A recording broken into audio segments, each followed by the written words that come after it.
어떻게 잘들 쉬셨습니까? 예, 오늘 함께하는 이 시간에 보셔서 아시겠지만 우리 어린아이서부터 70이 넘으신 할아버지까지 함께 하고 계시고, 오늘 또 특별히 우리 고등학생 학생회에서도 두 자매님들이 또 막 침례받고, 우리 이손 우리 형제님 말씀을 따라서 침례는 시작이다, 그 말씀을 따라서 지금 2명 고등학생 와 있고, 우리 김진호 형제님도 웃으면서 함께 하고 있습니다. 예. 우리 김현수 형제님 잘 오셨고요. 또 우리 청년회 중에서 2분 침례 받으셨던가요, 그죠? 예. 학생 중에서 1명 방승현도 꼭 권해서 내일 함께 승현 형제 우리 같이 가자 이렇게 한번 얘기해 주세요.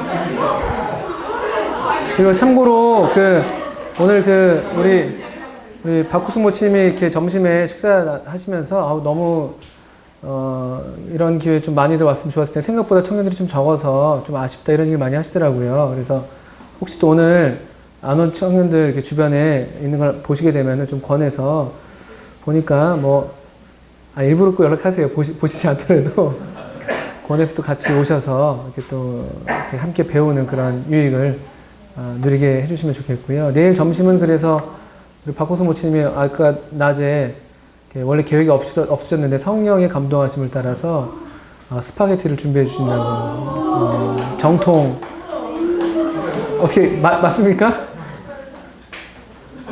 일단 네, 주님께 감사하라고 얘기하시는데, 또 다른 친구 청년 형제 자매들 권하실 때 와서 스파게티 먹어라 이렇게 하셔도 좋습니다. 자, 이제 우리 사무엘, 오늘 이 시간 이제 상부터 시작해서 그냥 정말 간단하게만 할 수밖에 없는 사무엘 상하, 열왕기 상하, 역대기 상하, 엄청난 분량을 이제 이 시간에 잠깐 저는 어디까지나 저희들은 모든 구석구석 다 안내해 드릴 수 있는 그런 가이드가 아니라 큰 길만 안내를 해 드리는 거니까, 나중에 또 여러분들이, 원래 여행은 그렇잖아요. 처음에 이제 패키지로 가이드 따라서 그냥 큰 데로만 다니다가 나중에 자유여행 할 때 어디 한 군데서 머물기도 하고 남들이 안 가본 데도 한번 가보기도 하고, 이제 그런 맛이 있는 것처럼 패키지 여행 갔다 하고 나 거기 갔다 왔다고 말하기 좀 쑥스럽잖아요. 우리 여기 황원 형제랑 박주 형제님 지난번에 어디 갔다 오신 걸 제가 알고 있는데 별로 들려주는 얘기가 별로 없어요. 그냥 축구 본 얘기 좀 나오고, 축구 보셨다고 그랬나요? 본다고 했었는데, 하여튼 그런 것처럼요. 또 꼭 반드시 자유여행 떠나시기를 바라겠습니다. 성경 속으로. 자, 우리 이제 사무엘상, 우리 아까 사사기, 룻기를 보면서 정말 어두웠던 시대, 이 여호수아 때, 모세 때 하나님의 큰 일을 경험한 이후에 급격하게 타락한 모습을 이렇게 보아왔습니다. 그와 같은 모습이 사무엘상 초반부에도 계속 이어지고 있는데, 우리 먼저 한번 사무엘상 3장 1절 말씀부터 2절, 1, 2절 좀 읽겠습니다.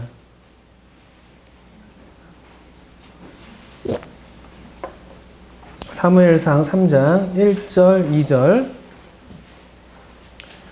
지금 이렇게 읽는 속도로 성경을 읽으면 80시간이면 성경을 한번 다 읽을 수 있다고 말씀드렸습니다. 읽어보겠습니다.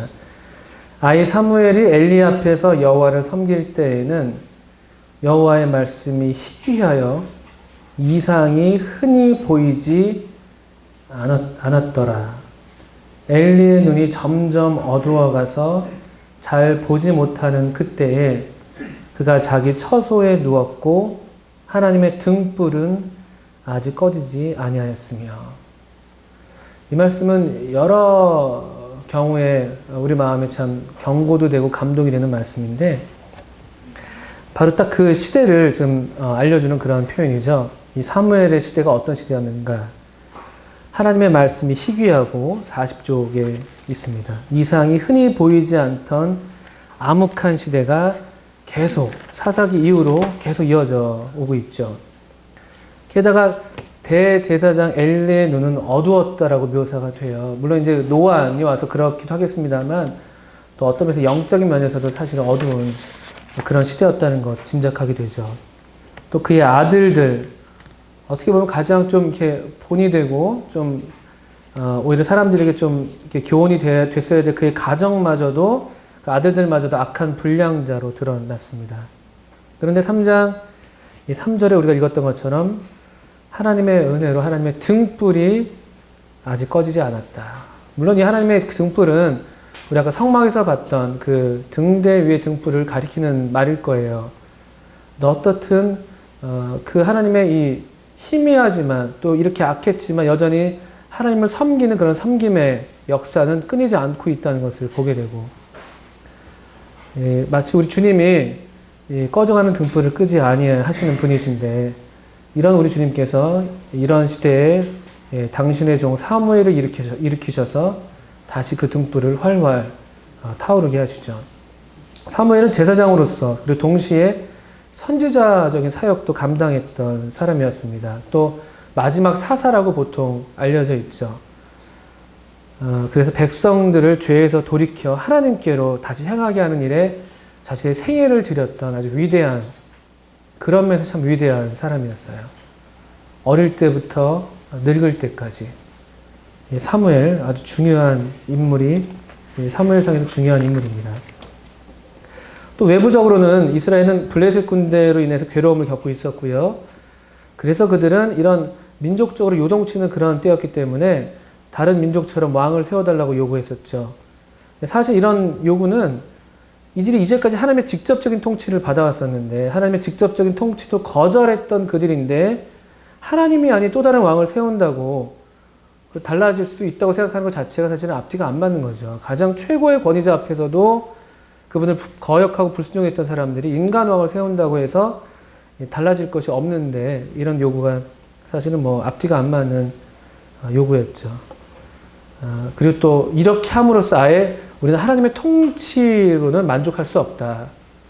하나님의 통치는 불안정하다라고 얘기하는 그런 꼴이 된 것이죠.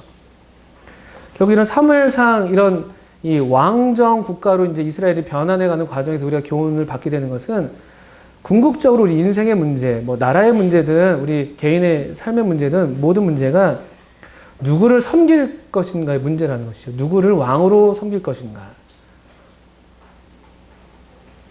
사무엘 이후에 우리가 사무엘서에서 두 왕이 나오는데 사울과 다윗 그 둘 다 왕이었죠. 그런데 비록 같은 왕이었다 할지라도 사실은 그 중심에서 진정으로 자신들의 왕이 누구인가 하는 문제에 있어서 확연한 대조를 보였던 인물이 바로 사울과 다윗이었죠.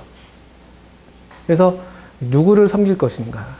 이거는 아주 궁극적인 항상 질문이에요. 누구를 섬길 것인가? 다니엘서에서도 이 다니엘의 세 친구들에게 그 신상 앞에 무릎을 꿇도록 만들잖아요. 그죠? 누구 앞에 무릎을 꿇을 것인가요? 하나님 앞에 무릎을 꿇지 않으면 우리는 결국 다른 하나님 아닌 다른 것에 무릎을 꿇게 되는 것이죠.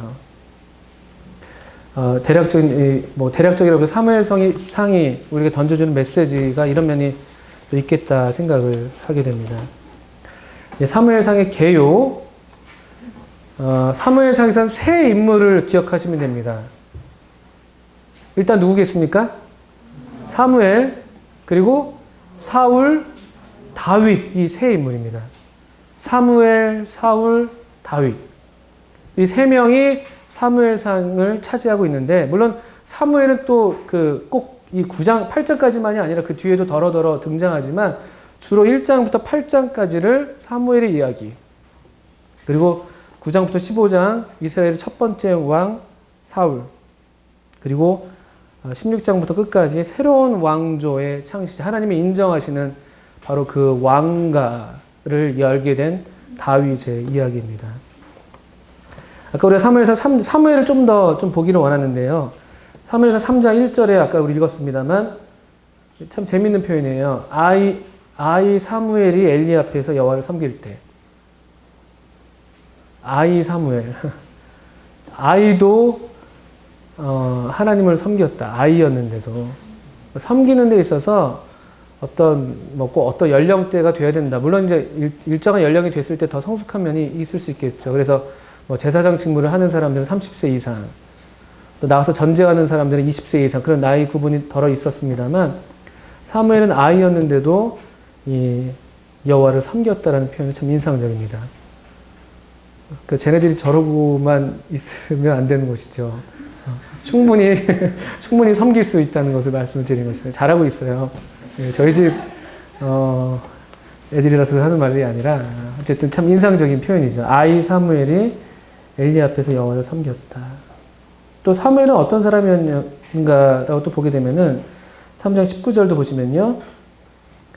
아이 사무엘을 3장 1절에서 얘기했다면은 19절에는 사무엘이 자라나는데 여호와께서 그와 함께 계셔서 그 말로 하나도 땅에 떨어지지 않게 하시니. 하나님이 함께 하셨다. 자라면서. 아이 사무엘은 하나님을 섬겼고, 자라면서 하나님은 사무엘과 함께 하셨고. 그래서 20절에 아까 말했던 그런 상용구가 나오죠. 다네에서부터 부엘세바까지. 사사기 17장 그 이후에 단지파가 북쪽으로 옮겨간 이야기가 나오거든요. 사사시대 때. 북에서 남까지. 다 사무엘을 인정하게 됐다는 것. 또 21절에서도 여호와께서 실로에서 다시 나타나시되 여호와께서 실로에서 여호와의 말씀으로 사무엘에게 자기를 나타내시니라. 이것도 참 좋은 표현이죠. 말씀으로 하나님은 자신을 나타내셨다. 또 사무엘이 어떻게 또 기도의 사람이었는지도 보게 되는데 사무엘상 예를 들면은 7장에 이스라엘 백성들이 사무엘한테 블레셋 때문에 두려워 떨면서 이런 부탁을 합니다. 사무엘상 7장 8절. 또 8절에 사무엘에게 이르되 당신은 우리를 위하여 우리 하나님 여호와께 쉬지 말고 부르짖어 우리를 블레셋 사람의 손에서 구원하시게 하소서. 기도를 부탁하고 있잖아요. 그죠? 기도를. 사무엘은 기도의 사람으로 알려져 있었고, 물론 제사장이었으니까 제사장 일을 감당했기 때문에 그랬을 수도 있겠습니다만, 기도의 사람으로 널리 알려져 있었습니다.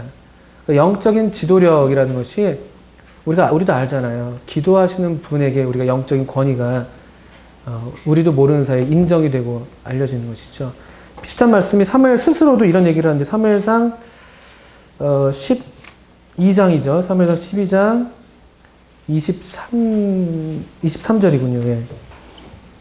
기도에 대해서 사무엘 스스로도 간증합니다. 또 이런 결단을 하고 있는데 사무엘상 12장 23절 나는 너희를 위하여 기도하기를 쉬는 죄를 여호와 앞에 결단코 범치 아니하고 선하고 의로운 도로 너희를 가르칠 것인즉.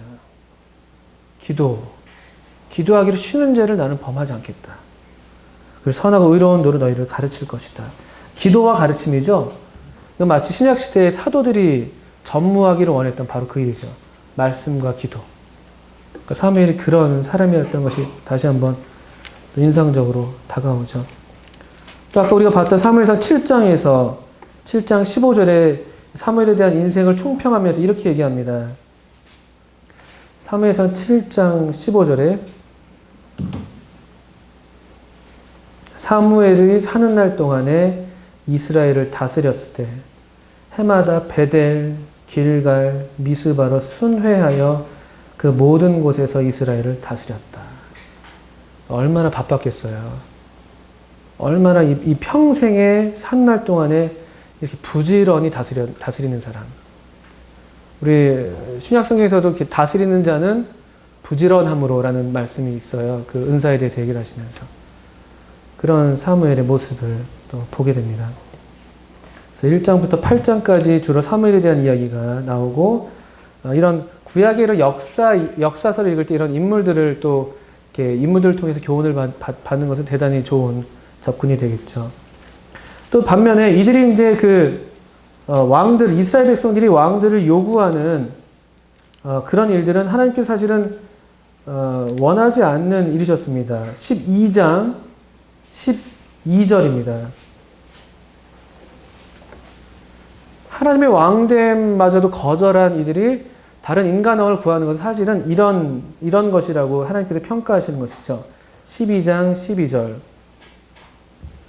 너희가 암몬 자손의 왕 나하스의 너희를 치러옴을 보고 너희 하나님 여호와께서는 너희의 왕이 되실지라도 너희가 내게 이르기를 아니라 우리를 다스릴 왕이 있어야 하겠다 하였도다.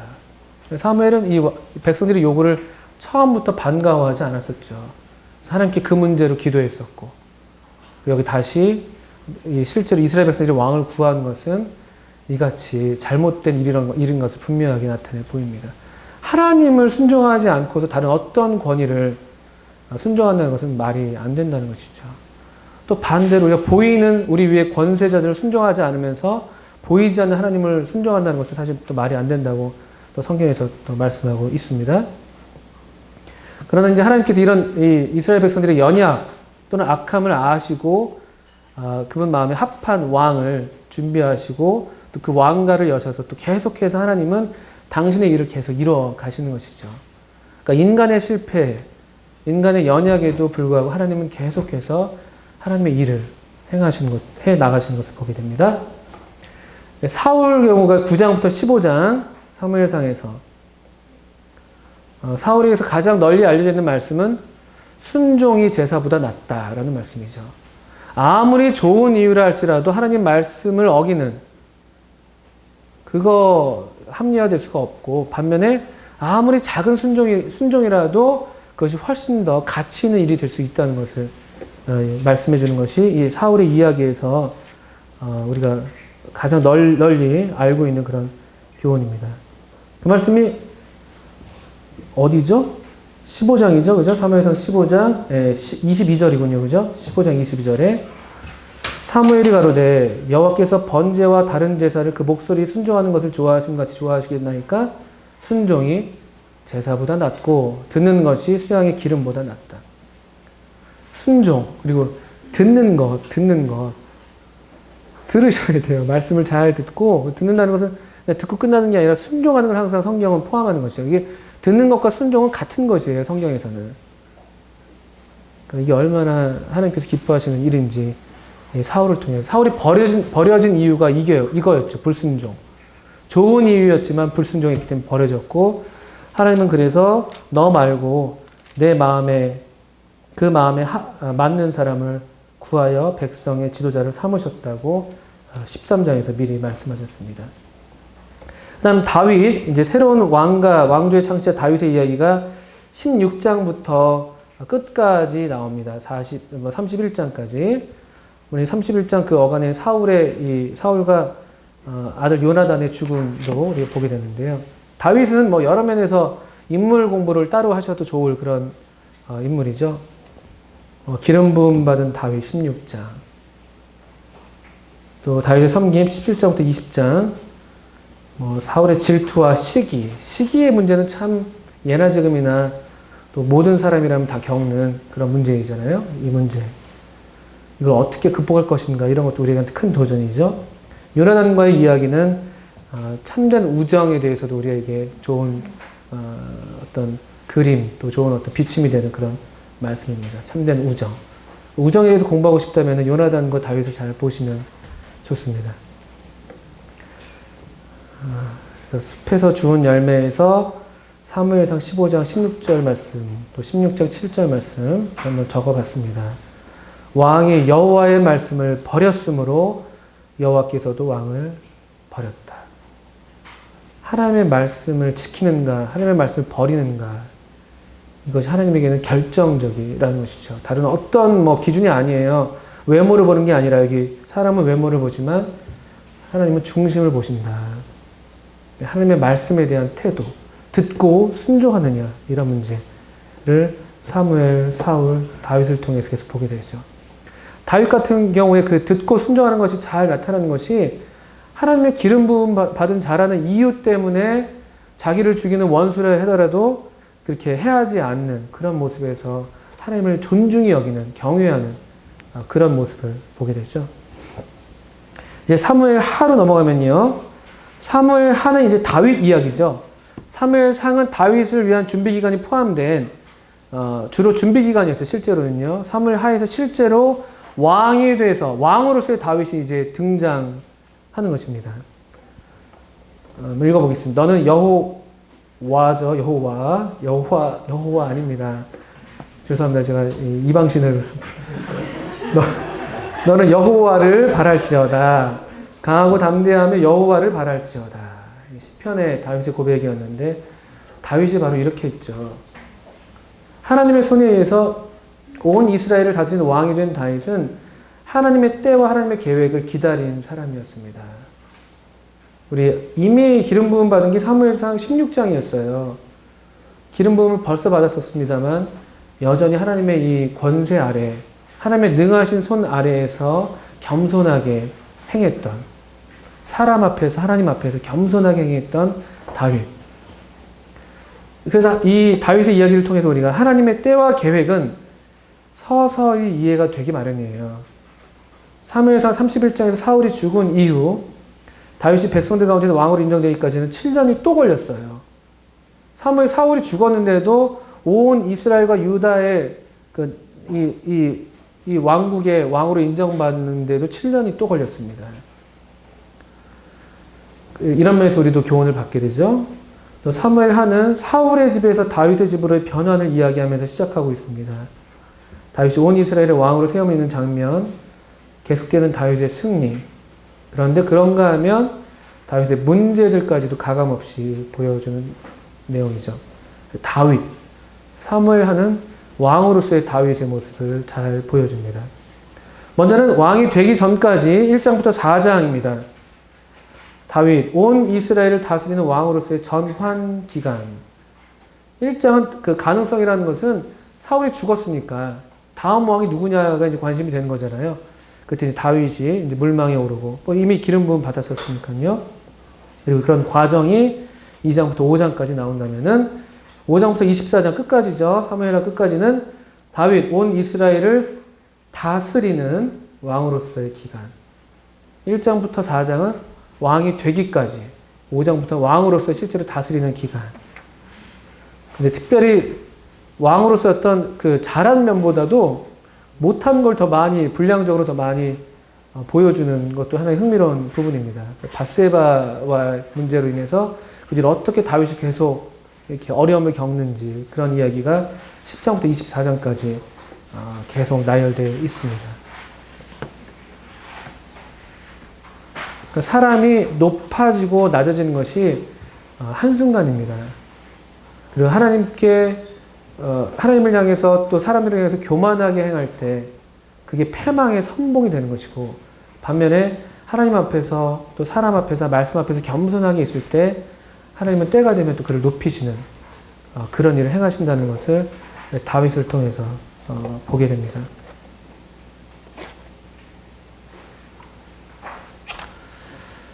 이제 왕들의 이야기로 넘어가겠습니다. 그 왕들의 이야기는 열왕기 상하, 역대기 상하 이렇게 일단 그 책으로서는 나눠져 있는데, 참고로 역대기 상의 이야기는 사무엘 하 이야기랑 상당 부분 많이 겹치는 이야기입니다. 역대상은 사무엘 하와 겹치는 부분입니다. 먼저 열왕기와 역대기, 똑같은 왕들의 얘기가 왜 이렇게 두 번이나 반복되어 있냐라는 질문을 가질 수밖에 없죠. 우리가 복음서도 왜 내 복음서냐 이렇게 질문하는 것처럼요. 일단 이 저작 시기가 다르다는 점을 아셔야 됩니다. 본문엔 표기가 안 되어 있는데, 열왕기 상하는 아마도 바벨론 포로로, 그러니까 이스라엘이 멸망되던 그 어간에 아마도 예레미야가 기록했다고 보통 이야기를 합니다. 자, 시기를 잘 보세요. 열왕기는 바벨론에 의해서 예루살렘이 완전히 멸망되던 BC 586년 그 어간에 열왕기 상하가 예레미야에 의해서 기록됐다고 보통 이야기를 한다면요. 역대기는 바벨론 포로를 마치고 나서, 그러니까 BC 536년, BC 536년경에 에스라가 귀환해서 그때 에스라에 의해서 쓰여졌던 책으로 보통 이해를 하는 것이죠. 똑같은 이야기인데도요, 시기를 달리하고 저자가 다르다면요, 뭔가 거기에 분명한 이유가 있고 차이가 있는 것이죠. 우리 그 삼국시대를, 우리나라 삼국시대를 다루는 역사책으로 뭐가 있는지 아십니까? 삼국 유사가 있고요. 삼국 사기가, 여러분 잘 배우셨죠? 지금 고등학생들 한참 좀 머릿속에 이 인생에 가장 많은 지식이 머릿속에 들어있는 때죠. 삼국 유사, 삼국 사기가 있는 것처럼요. 어떻게 다르죠? 삼국 사기는 누가 지었죠? 고등학생들? 김부시. 예, 그냥 바로바로 나와요, 그냥. 삼국 사기 김부시, 삼국 유사 이련.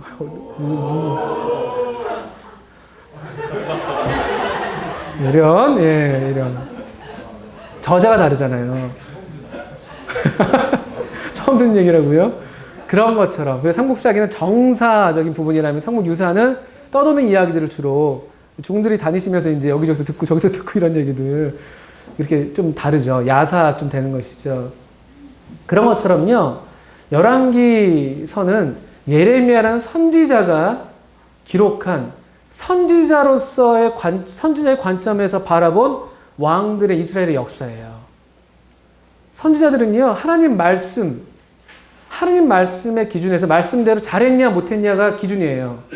다른 게 기준이 아니에요. 정치를 어떻게 했냐 이런 문제가 아니고 말씀대로 했냐 안 했냐. 선지자가 했던 일이 항상 그거잖아요. 선지자는 뭐 거침없는 사람들이었잖아요. 그냥 왕 앞에 가가지고 막 이렇게 막 왕을 고소하고 막 왕한테 막 회개를 촉구하는 그런 일들을 했던 사람들이었죠. 그러니까 열왕기는 선지자적인 관점에서 왕들의 이야기가 가감없이, 선지자적 관점이라는 것은 잠깐 여러분들 교재에 보시면은 48쪽에 있네요. 48쪽. 이 관점의 차이가 이렇게 있다는 것입니다. 이걸 신명기 역사 관점이라고 이제 크게 얘기했습니다. 이게 선지자적 관점인데요. 신명기서를 중심 사상으로 해서 역사를 재정리했다. 신명기에 나오는 율법 기준이죠. 신명기 특별히 마지막 부분에 복과 저주를 명하는 이 고별 설교를 하잖아요. 이 모세가. 순종하면 복, 불순종하면 저주다. 이게 기준인 거예요. 여기는 예외가 없어요. 모든 백성이, 왕도 예외가 없고 모든 백성이 다 이 하나님 말씀 앞에서 이 순종해야 될 책임이 있다. 그 기준으로 선지자들은 그 말씀을 갖고 이 왕들 또 역사를 재정리한 것이죠. 이게 신명기 역사 관점이라면은 역대기는 좀 다른 관점을 취하고 있다는 거예요. 역대기 역사 관점이라고 하는데 뭐냐면 포로 후에 돌아온 이스라엘의 정체성을 형성하기 위한 관점이에요. 이 신명기가 기준이 아니라 목적이 아예 다른 것인데 이 이스라엘 백성들의 정체성, 포로 70년 동안 뭐랄까요, 어떤 이스라엘 백성으로서의 자존감이 훼손되고 정체성이 상실되고 계속 이방 세계에 살면서 계속 정체성의 혼란을 겪었을, 율법도 잃어버리고 제사도 잃어버리고 성전도 잃어버렸던 이스라엘 백성들에게 이제 다시 옛 땅으로 돌아왔잖아요. 그때 다시 너희들은 하나님의 택하신 백성이다. 우리는 하나님께서 택하신 특별한 백성이야 라는 그런 정체성을 심어주면서 성전, 예배, 제사장, 레위인, 또 특별히 남유다 왕조, 이 다윗 왕가의 어떤 뭐랄까 합법성, 적실성 이런 것들을 강조하는 관점이었습니다. 이게 역대기의 관점이에요. 에스라가 그런 목적으로 역대기를 썼죠. 그러니까 이 열왕기에서는요, 왕들의 행실이 가감없이 드러납니다. 기준은 항상 말씀이에요. 그들이 정치, 군사력 이런 게 아니라 말씀에 순종했냐 안 했냐. 반면에 역대기는 정체성, 우리 민족은 좋은 민족이야. 그거를 얘기를 해줘야 되기 때문에 어떤 왕들의 연약, 실패들은 다뤄지지 않아요, 잘. 어떤 이 왕가, 다윗 왕가가 얼마나 정통 왕가인지, 잃어버렸던 다윗 왕가가 계속 이어지고 계승되어야만 한다는 그런 당위성, 그런 정당성들을 계속 강조하는 그런 목적으로 쓰여진 책입니다.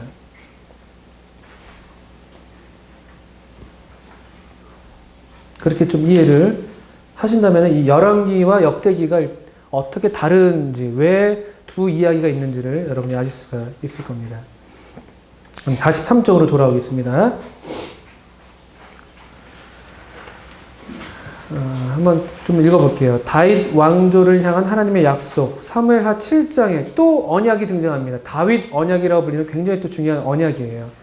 하나님은 언약을 지키신 하나님이라고 창세기 때 우리가 배웠었는데 이 언약, 하나님의 약속은 아브라함을 통해서 세상을 축복하시기로 하신 하나님의 약속을 더 확실히 보여주고 있죠. 아브라함 언약, 창세기 12장의 아브라함 언약이 이 어떤 면에서 대단히 가장 중요한 언약, 또 그 이전에 물론 창세기 3장의 언약도 있습니다만, 이 아브라함 언약은 계속 강조되고 확장되는 그런 형태를 취하고 있는 것이죠. 여기 사무엘하 7장도 그렇고요.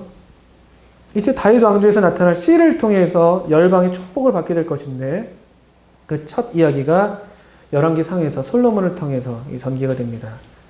열왕기서는요, 다윗 왕이 죽고 솔로몬이 왕 위에 오른 사건으로 시작됩니다. 다윗 이야기는 사무엘하에서 끝납니다. 역대기 상에서 다시 등장하고요. 역대기 상은 사무엘하랑 평행하고 있는 거예요. 같은 시대의 이야기입니다. 그렇게 되면 되겠고요. 솔로몬은 다윗으로부터 정치적, 군사적, 영적으로 잘 정비된 나라를 물려받았죠. 그는 나라를 더욱 견고하고 평화롭고 부유하고 현명하게 만들었는데, 그런데 도덕적인 면, 신앙적인 면에서 실패했습니다. 그래서 열왕기상 몇 장이요? 12장부터 나라는 이스라엘과 유다로 나눠집니다. 그러니까 열왕기상은 기본적으로 열왕기상 1장부터 11장까지 한 단락이 되는 것이죠. 누구의 이야기겠습니까? 솔로몬의 이야기. 12장부터는 솔로몬 이후에 분열되는 왕국의 이야기입니다. 다시 읽겠습니다. 신약 성경에서 사도 바울은 죄의 삭은 사망이라고 했죠. 로마서 6장 23절이죠. 이 구절은 열왕기 상하를 잘 설명해주는 구절이라고 할 수 있는데, 솔로몬 때 절정을 이루었던 통일왕국의 정치적 파멸이 사실은 솔로몬 그리고 그 왕위를 이었던 르호보암의 죄 때문이었습니다. 나아가 분열된 북왕국은 또 아시리아에게, 남왕국은 바벨론에게 패망을 당하는 이야기가 열왕기 하에 다 기록이 되어 있죠. 이들이 이렇게 멸망하는 이유는 범죄 때문이에요. 하나님 말씀에 순종하지 않은 우상 숭배, 교만, 결혼을 하찮게 여기고, 가난한 자를 억압하고, 부를 축적하는 이런 여러 다양한 사회적인 범국가적인 죄, 이런 것들이 멸망을 불러왔던 것이죠. 이스라엘이 몇 년도에 멸망했다고요? BC 722년, 남왕국 유다는요 586년. 이건 계속 외워둘 연도라고 말씀드렸습니다. 이제 열왕기서는 이스라엘과 유다 왕들의 죄악을 여실히 지적하며 회개를 촉구하는 그런 대립구도, 왕에 대한 대립구도가 두드러지는데, 이는 선지자적인 관점이, 아까 말씀드렸던 신명기 역사 관점이라 할 수 있는 그런 관점이 두드러지는 특징이라 할 수 있습니다. 선지자들이 계속 등장하죠. 선지자들이. 역대 상하에서 선지자들이 등장하지 않아요. 열왕기 상하에서는 선지자들이 등장합니다. 특별히 엘리야, 이름 모를 또 한 선지자, 그리고 엘리사, 이 3명. 열왕기 상하에서 직접 등장하는 선지자들. 그렇습니다. 그래서 우리도 이 열왕기서를 통해서 뜨끔한 책망과 교훈을 받아서 하나님 말씀을 따르도록 해야 하겠다. 그 왕국의 연대 해가지고 우리 옆에서도 저 떨어졌네요. 마침 딱 그게 떨어져 있는데 포크 사진처럼 되어 있는 그 그림인데요. 왕국을 이렇게 이해하시면 됩니다. 이스라엘 왕국이 BC 1050년 사울 약 40년 통치했습니다. 그 다음에 우리 다윗의 연대를 한 BC 1000년으로 보는 거예요. BC 1000년, 다윗 40년, 또 솔로몬 한 40년. 그런 다음에 북쪽으로 이스라엘, 남쪽으로는 유다 이렇게 나눠집니다. 그리고 아수르에게 북쪽은 멸망, 남쪽은 바벨론에게 멸망. 북쪽의 왕들은 여로보암을 포함해서 총 19명, 남쪽은 르호보암을 포함해서 총 20명 이렇게 이해를 하는 것이죠. 19명, 20명, 39명의 이야기가 열왕기 상하에 나오는 거예요. 자, 그러면 이제 열왕기상의 개요입니다. 아까 말씀드렸던 것처럼 1장부터 11장까지 12장에서 분열이 생기니까 1장부터 11장까지는 통일왕국 솔로몬 이야기입니다. 솔로몬 이야기에서 가장 큰 정점은 역대 하에서도 나오지만 성전 건축이죠. 성전 건축이고요. 그 다음에 열왕기상 12장부터 열왕기하 끝까지 다 분열왕국입니다. 그때부터. 어떻게 분열했냐? 44쪽에 2번의 A입니다. 분열 왕국의 시작. 유다 왕 르호보암이 이 노인들의 조언을 듣지 않고 자기랑 같이 자라났던 소년들의 조언을 들으면서 여로보암을 위시한 열 지파가 이탈하게 되는 것이죠. 이해되십니까? 르호보암이 왕이 되면서 솔로몬 때 건축 사업을 너무 많이 했잖아요. 일단 성전 건축은 마땅히 기뻐서 해야 될 일이었지만 솔로몬이 또 성전 건축하는데 몇 년 걸렸죠? 7년 걸렸어요. 성전 건축에 7년. 오래 건축했죠. 그런데 자기 왕궁을 짓는 데는요, 13년을 건축했어요. 20년 동안 건축만 한 사람이에요. 20년 동안. 뭐 이게 뭐 동시대인지 모르겠습니다만, 겹치는 부분이 있는지 모르겠습니다만, 그러니까 이 백성들이 너무 노역에 힘들었던 거죠. 마치 왜 그 애굽에서 이스라엘 백성들이 피라미드 쌓느라고 고생했던 것처럼, 이 솔로몬의 이 건축 사업 때문에 많이 고대했던 이스라엘 백성들이 솔로몬이 죽고 나니까 르호보암한테 가서 좀 우리 좀 일 좀 쉬게 해달라고 그러죠. 또 르호보암이 무슨 소리야? 나는 더 우리 아빠보다 난 더 심하게 할 거야. 이렇게 이제 아주 호언장담해가지고 이제 백성들이 더 이상은 못 참겠다 해서 들고 일어서서 르호보암을 버리고 여로보암을 중심으로 열 지파 반이 이탈하게 된 것이죠. 그래서 이에 A 북쪽 열 지파의 왕 여로보암 12장 25절부터 14장 20절 앙이 아니라 왕입니다. 그래서 하나님의 말씀이 아닌 자기지 여로보암이 하나님 말씀대로만 또 했더라면 하나님께서 분명히 번성할 것을 약속하셨는데 이 여로보암이 참 잘못한 게 이 남왕국의 성전이 있는 그것 때문에 이스라엘 백성들이 이탈할까봐 북쪽에 자기를 따라왔던 이스라엘 백성들이 이 예배 때 아까 7절기가 있잖아요. 절기가 있고 3번은 반드시 성전에 가야 되는데 그렇게 다시 남쪽으로 자꾸만 이탈하게 되면 가게 되면 날 또 버리지 않겠어라는 두려운 마음이 들어서 결국 이 북쪽 이스라엘의 예루살렘 성전을 본딴 그런 제단을 만들죠. 단과 사마리아죠. 두 군데에다 만들어요. 편의를 이제 돌봐주는 거죠. 그리고 절기도 6월절 절기도 비슷한 절기를 유사품을 계속 만드는 거죠. 절기도 모조품, 제사장도 자기 임의대로 레위 지파가 아니라 자기 임의대로 사람들을 세우는 장면이 나옵니다. 그게 결국 또 다시 유다 왕의 비극적인 일이었고 그 비극을 그대로 이어받아서 이스라엘 북쪽 이스라엘은 계속 악한 왕들이 일어나게 됐던 것이죠. 그래서 북쪽 이스라엘 왕들을 묘사할 때 여로보암처럼 악을 행했다. 여로보암처럼 악을 행했다. 이런 말들이 많이 나오죠. 여로보암이 그 악의 하나의 전범이 됐고 기준이 되었었습니다. 이렇게 분열왕국의 시작을 열왕기상 14장까지 얘기한다면은 열왕기상 15장부터는 이제 열왕기하 25장 끝까지 왕들 북왕국 이스라엘의 왕들과 남왕국 유다의 왕들을 보통 교차 진행하죠. 북쪽 뭐 한두 번 얘기했다가 남쪽 가고 또 북쪽 가고 계속 바뀌어서 얘기를 해요. 그래서 헷갈려요. 그래서 굉장히 헷갈립니다.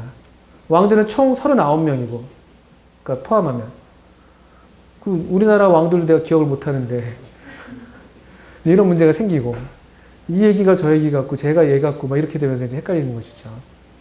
저희 중학교 때 삼국지 게임이 처음으로 유행했었는데 그러면서 삼국지 열풍이 불었었어요. 삼국지 엄청 많이 읽었었죠. 그리고 이제 빙고 게임 하는데 삼국지에 나오는 인물들 빙고 가로 10줄 세로 10줄 100명 막 그렇게 했었거든요. 거의 뭐 그런 느낌이에요. 뭐 여러분들 한번 열왕기상에 나오는 왕들 갖고 빙고 한번 해보세요. 빙고. 성경 인물 아까 사사기의 13사사 열왕기에 39명의 왕들 이름 갖고 한번 해보시면 재밌겠죠. 예. 어떻든 39명의 이야기가 북쪽, 남쪽 얘기가 됩니다. 박스 안에 있는 걸 보겠습니다. 44쪽에. 먼저 북왕국 이스라엘. 한 209년 동안 5개 왕조가 계속 바뀌었어요. 나머지 그러니까 14명의 왕만 5개 왕조에서 나왔고, 나머지 5명은 그냥 자기들 때에서 끝나는 왕들이에요, 또. 5개 왕조 19명의 왕이 제외했고, 모두 악화나, 그중 7명만이 자연사. 다른 사람들은 어떻게 했다는 거예요, 나머지 12명은 죽임을 당하는, 자살도 하고요. 신하한테 배반당해서 죽임을 당하기도 하고요. 이런 일들입니다. 5개 왕조, 1대 왕조, 여로보암 왕조, 이때 독립했습니다. 2대 왕조, 바하사 왕조, 3대 시므리. 시므리는 이제 7일 동안밖에 다스리지 못했어요.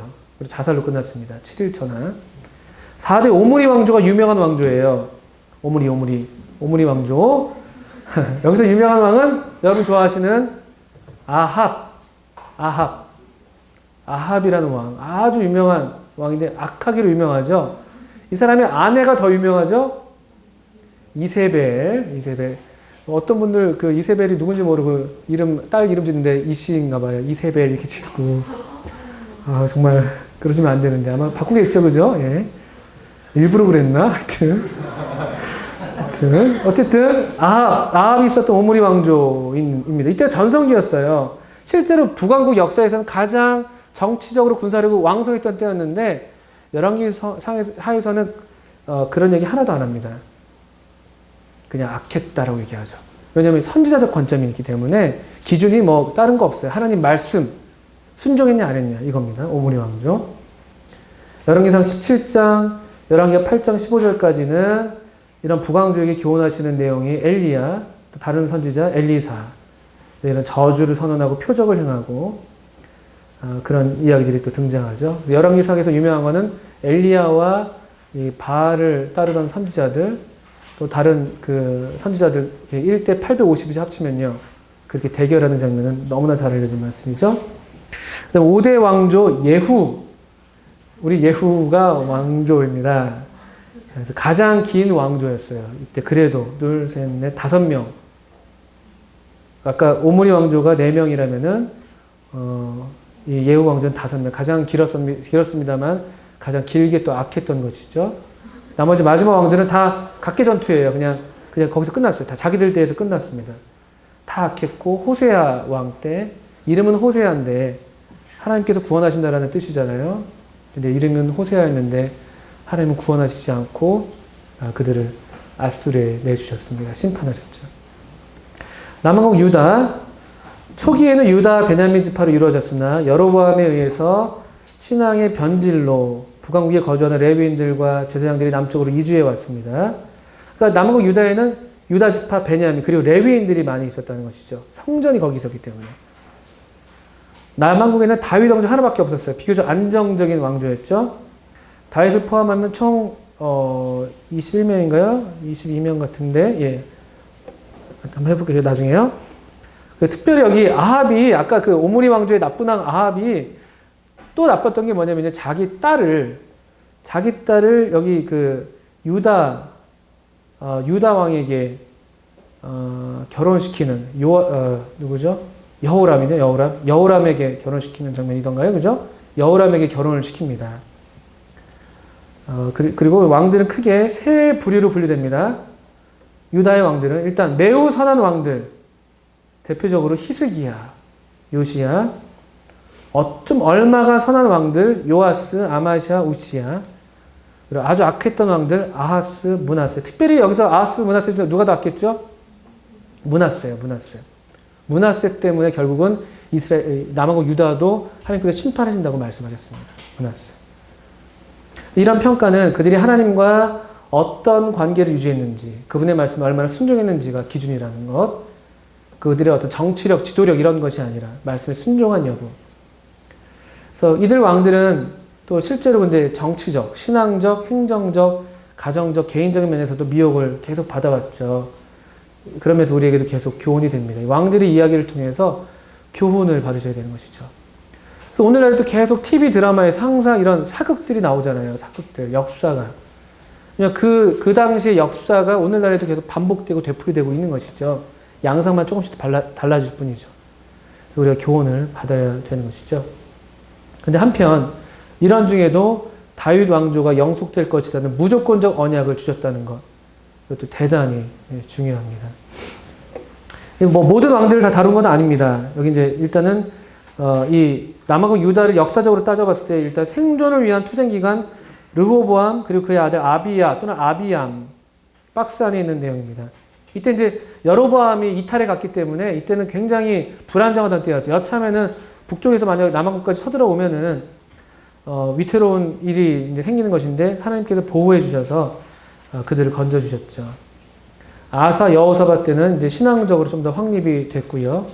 타락했던 때가 여호람, 그리고 아달랴가 이제 그 섭정을 했던 것이죠. 여자였는데 그때 요아스의 엄마였죠. 근데 아달랴가 이제 섭정하면서 굉장히 그때 아세라 신을 섬기는 그런 우상 숭배가 아주 횡행했고, 요아스가 그런 개혁을 이제 요아스가 아니라 요시야가 그런 개혁을 아니에요. 잠깐만요. 헷갈리네요. 남한국에서 개혁을 했던 왕, 요아스 맞네요. 요아스, 그죠? 요아스가 개혁을 하죠. 종교개혁, 일종의 성전을 보수하는 일을 했었습니다. 그래서 선한 왕과 악한 왕들이 계속 교차됐었고요.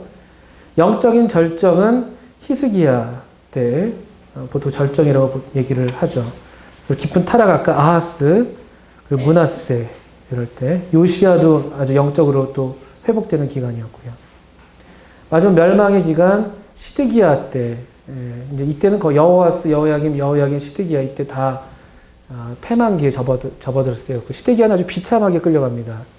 두 눈이 뽑히고 세사들에게 끌려가지고 바벨론으로 끌려가죠. 비참한 종말을 맞이합니다.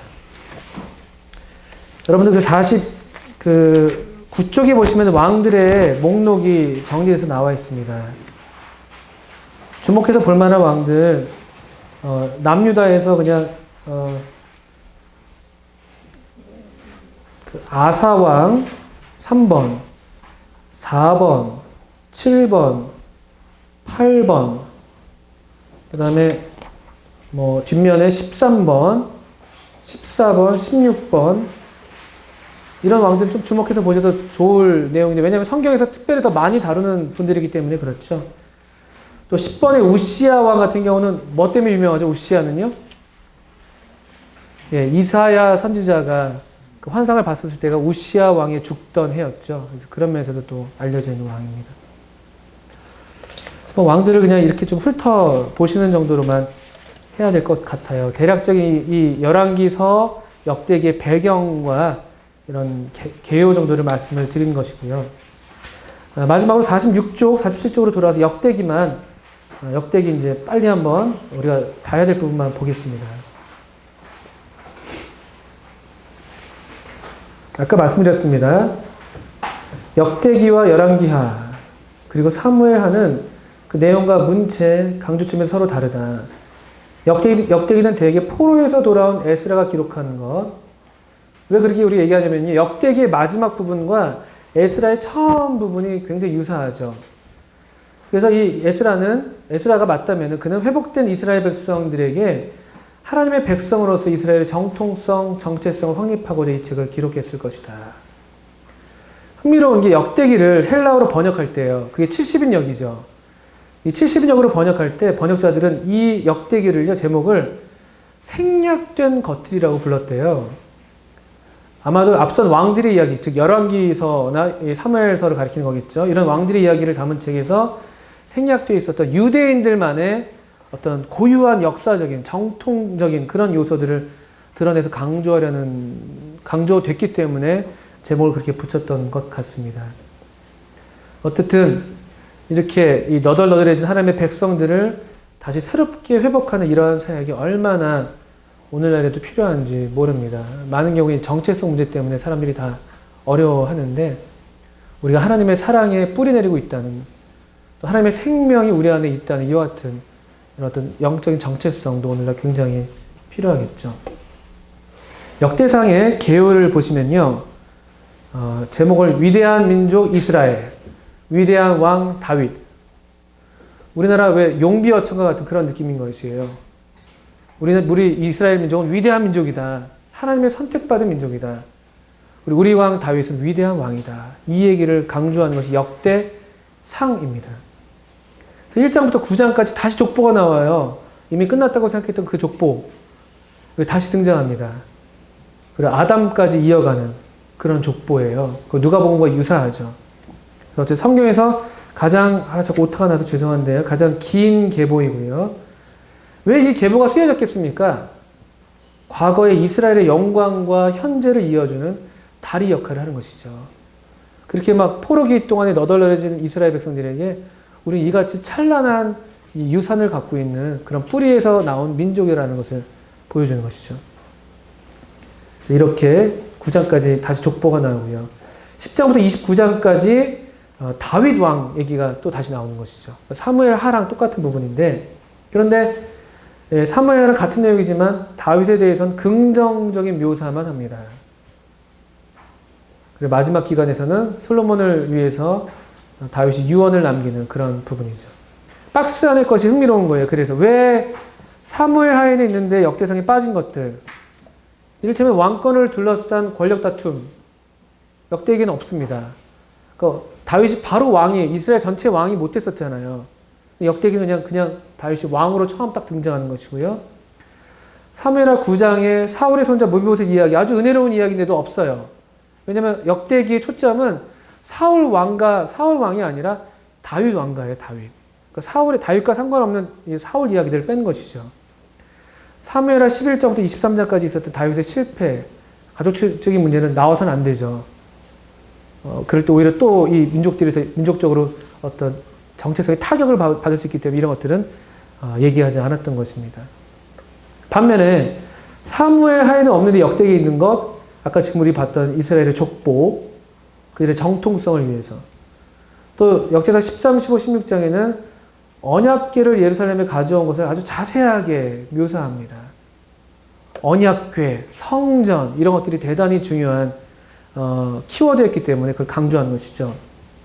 역대상 22에서 29장의 솔로몬의 성전 건축 준비, 국가의 재정 비례 역시 역대기에서 굉장히 중요하게 다뤘던 내용이에요. 다 같은 맥락이죠. 민족적인 정통성, 정체성. 역대하는 위대한 왕국의 그 왕들의 통치에 대해서 얘기를 합니다. 그래서 역시 이제 남왕국이 어떻게 특별히 보존됐는지 이런 얘기들이 등장해요. 역대하 10장에서 13장 같은 경우는 그 르호보암으로부터 보호받은 이야기, 또 북왕국에서 진실한 레윈을 위시한 진실한 사람들이 남쪽으로 이주한 이야기, 또 아비야가 여로보암과 전쟁에 승리한 이야기, 이런 승리 이야기들만 주로 있는 것이죠. 긍정적인 이야기들. 그런 다음에 그 나머지 14장부터는 특별히 관계가 예루살렘 성전과의 관계예요. 열왕기서가 하나님의 율법과의 관계였다면은 역대기는요, 예루살렘 성전과의 관계에 성전을 어떻게 다뤘냐, 왕들이. 그걸 기준으로 왕들을 묘사해 나가는 것이죠. 그러니까 성전을 잘 보수하고 성전을 새롭게 했던 사람들은 더 좋게 잘 묘사가 되는 반면에 성전을 멸시하고 우상숭배를 일삼고 우상숭배를 장려했던 왕들 역시 묘사가 되고 있습니다. 성전이 중심이에요. 그래서 하나님께서 정하신 신앙, 그리고 성전을 성실하게 보존하도록 격려하기 위해서 쓰여진 책이 바로 역대기다. 또 아시는 것처럼 포로기 이후에 무슨 일이 있었죠? 스룹바벨이 성전을 재건했잖아요. 성전 재건의 시점에 이스라엘 민족에 다시 한번 우리가 하나님의 성전 백성이다.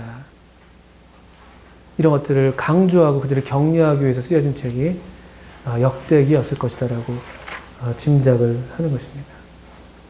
물론 오늘날 우리에게도 여러 모양으로 교훈이 되죠. 성전이라는 측면에서도 물론 교훈이 되고 우리가 하나님의 거하시는 이 교회를 어떻게 우리도 생각하고 여기고 있는가. 열왕기서를 통해서라면은 하나님의 말씀에 우리가 어떻게 순종하는가.